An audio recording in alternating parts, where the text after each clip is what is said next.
1월 23일 금요일 생명의 말씀과 함께하는 가정예배를 시작합니다. 찬송가 253장 그 자비하신 주님 1절과 3절을 부릅니다. 그 자비하신 주님 날 불러주시고 주 귀한 보혈 흘려 날 씻어주시니 내 죄가 흉하여도 날 깨끗게 하사 그 귀한 보혈로써 날 구원하시네. 주 성령 우리 마음을 주께로 이끄니 나 주의 은총 입고 주 찬양합니다. 주 성령 내게 오사 나 방황할 때에 늘 인도하여 주사 실족해 마소서. 이 시간 우리에게 주시는 하나님 말씀은 신약성경 갈라디아서 2장 6절로 10절 말씀입니다. 하나님 말씀을 제가 봉독합니다. 유력하다는 이들 중에 본래 어떤 이들이든지 내게 상관이 없으며 하나님은 사람을 외모로 취하지 아니하시나니 저 유력한 이들은 내게 의무를 더하여 준 것이 없고 도리어 그들은 내가 무할례자에게 복음 전함을 맡은 것이 베드로가 할례자에게 맡음과 같은 것을 보았고 베드로에게 역사하사 그를 할례자의 사도로 삼으신 이가 또한 내게 역사하사 나를 이방인의 사도로 삼으셨느니라. 또 기둥같이 여기는 야고보와 게바와 요한도 내게 주신 은혜를 알므로 나와 바나바에게 친교의 악수를 하였으니 우리는 이방인에게로 그들은 할례자에게로 가게 하려 함이라. 다만 우리에게 가난한 자들을 기억하도록 부탁하였으니 이것은 나도 본래부터 힘써 행하여 왔노라. 아멘. 신앙생활하면서 우리가 갈등하는 것 중에 하나가 관습과 습관을 이어가느냐 아니면 본질을 따르느냐 하는 문제입니다. 관습은 오래도록 이어온 전통이고 습관처럼 해왔던 방식을 말합니다. 그런가 하면 본질은 형식은 차이가 있어도 그 내용이 신앙의 원형에 가까우면 그것이 옳다 주장하는 것입니다. 초대교회 때 유대인들은 율법을 지키는 사람들이었고 할례와 안식일을 준수한 사람들이었습니다. 그런데 그들 중에서 예수 믿는 사람이 생겨났습니다. 그러니까 예수를 믿어도 그들은 전통에 따라서 안식일을 지키고 율법을 지키고 할례도 행했던 것입니다.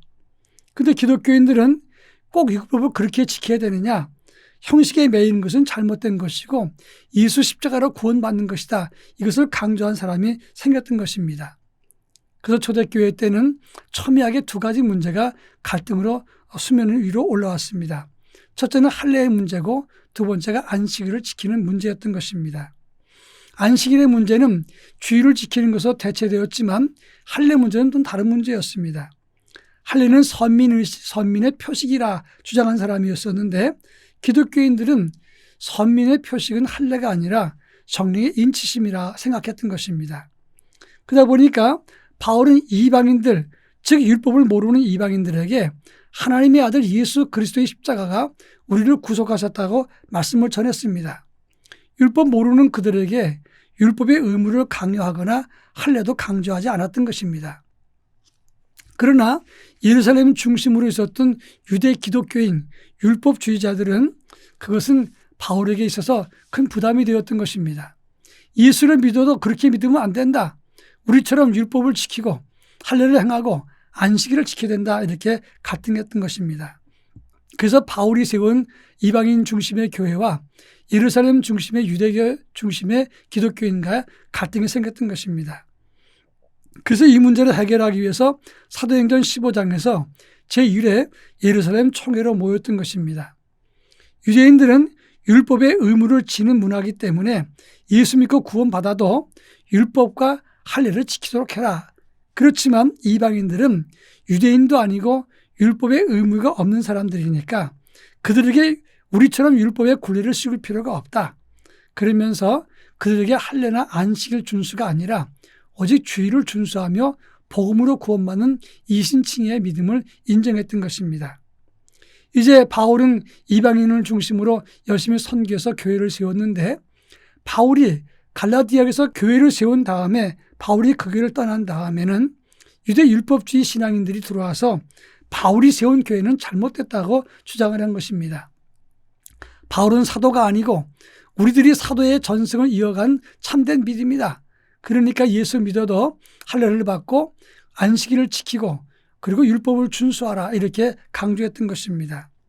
바울은 거짓 선생들의 선동을 차단하고 참된 구원의 진리가 무엇인가를 설명한 것이 갈라디아서고 오늘 2장에서는 본질을 따라 믿음 생활하는 것을 설명했던 것입니다. 이 본문의 의미가 무엇인가를 설명해 보도록 하겠습니다. 먼저 2절에서 내가 하나님의 계시를 따라 이방인에게 하나님의 구원의 복음을 전파했다라고 말하면서 이는 그 당시 교회 지도자들과 개인적으로 또는 공식적으로 공론화해서 이것을 확정지었다고 말씀하고 있습니다. 사도행전 10장에 보면 하나님은 이방인 고넬료에게 성령을 내리셨습니다. 이건 뭘 의미하는 것입니까? 이방인도 성령 받을 수 있고 구원의 길이 열렸다는 것을 뜻하는 것입니다. 그런데 오늘 4절에 보면 가만히 들어왔던 거짓 형제들 계속해서 갈라디아 교회에 들어와서 이 문제를 가지고 시비를 했습니다. 바울은 그들을 향해서 말합니다. 우리는 그들에게 한시도 복종하지 아니했다. 그 당시 유대교 전통에 뿌리를 둔 기독교인들은 율법의 형식을 중요시했지만 중요한 것은 복음의 본질에 따르는 것이다. 바울은 이것을 지적하고 설명하면서 복음의 본질, 예수 십자가의 구원 외에는 다른 길이 없다고 강조했던 것입니다. 그러면서 6절부터 7절까지서 바울은 다시 설명합니다. 당시 예루살렘에 유력했다는 이들, 그들은 사도들을 말하는 것인데 그 사도들마저도 우리 이방인 교회에게 의무를 더해준 것도 없고 그리고 선교를 둘로 나누지 않았느냐. 베드로는 할례자에게 바울은 무할례자 이방인들에게 전하도록 바울을 이방인의 사도로 세우지 않았느냐. 그것이 예루살렘 회의의 결정이었는데 그런데 그리고 9절에 보면 그 사도들이 나와 바나바에게 친교의 악수를 했다. 이 친교의 악수를 했다는 말은 교제의 오른손을 주었다는 말인데 이것은 바울과 바나바의 사역을 인정하고 우정을 돈독히 했다는 것을 말하는 것입니다. 그러니 이런 쓸데없는 논쟁에 시간 보내지 말고 10절에서 우리에게 가난한 사람을 기억하도록 부탁하지 않았느냐. 이것을 바울은 다시 설명했던 것입니다. 이 본문에서 바울은 말하기를 할례냐 무할례냐 그리고 또 안식일이냐 주일이냐 이런 무익한 논쟁보다 우리가 더 중요시 여겨야 될 것은 10절 가난한 사람을 기억해야 되는 것 아니겠느냐 이것을 말하고 있는 것입니다. 이 본문의 말씀을 정리하자면 본질을 중요시 여겨야 된다는 것입니다. 할례는 형식이고 구원이 아닙니다. 복음으로 구원받는 것입니다. 그런가 하면 무익한 논쟁을 피하라는 것입니다. 아디아포라 논쟁이라고 하는 건데 이 아디아포라는 말은 아무래도 괜찮아 이런 뜻입니다. 지금 하지 말아야 될 아무렇게 해도 괜찮은 그런 논쟁에 시간 보내지 말고 우리가 해야 될 일에 집중하자 이렇게 바울은 말하고 있는 것입니다. 여러분 우리가 신년 들었을 때 신년 예배 때 안내위원들이 한복을 입는 것이 옳습니까? 아닙니까? 어떤 교회는 한복을 입는 것이 전통입니다. 근데 어떤 경우는 평상복을 입고 그냥 전합니다. 이것이 맞느냐 틀리냐 이거 다 무익한 논쟁인 것입니다. 우리가 생각할 것은 입느냐 안 입느냐 문제가 아니라 복음과 가난한 사람, 복음이 없는 사람 여기에 신경을 써야 된다고 하는 것입니다. 그런가 하면 바울은 서로 다른 형태의 신앙을 가져도 예수 안에 거하는 성도는 친교의 악수로 서로 협력해야 된다 이렇게 말하고 있습니다. 지금 유대인의 예루살렘에 있었던 사도들이 바울과 바나바와 친교의 악수를 하면서 협력했던 것처럼 우리가 서로 다른 견해가 있더라도 우린 복음 안에서 협력해서 구원의 역사를 이루어가야 된다. 이것을 바울은 강조하고 있었다 하는 것입니다.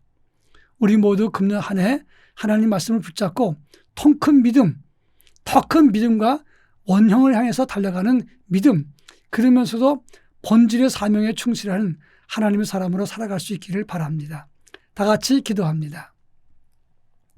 사랑 많으신 하나님 아버지, 금년 한 해는 습관을 따라 믿는 것이 아니라 복음의 원형을 따라 믿음 생활할 수 있게 하시고, 필요 없는 논쟁은 이제는 멈추고 더 중요한 구원의 문제, 생명을 다루는 문제, 가난하고 힘든 사람의 문제, 시험에 빠져 있는 사람들을 향해서 복음을 전하는, 그리고 하나님의 사랑을 나누는 복된 믿음의 길로 나아갈 수 있도록 저희들을 인도해 주옵소서.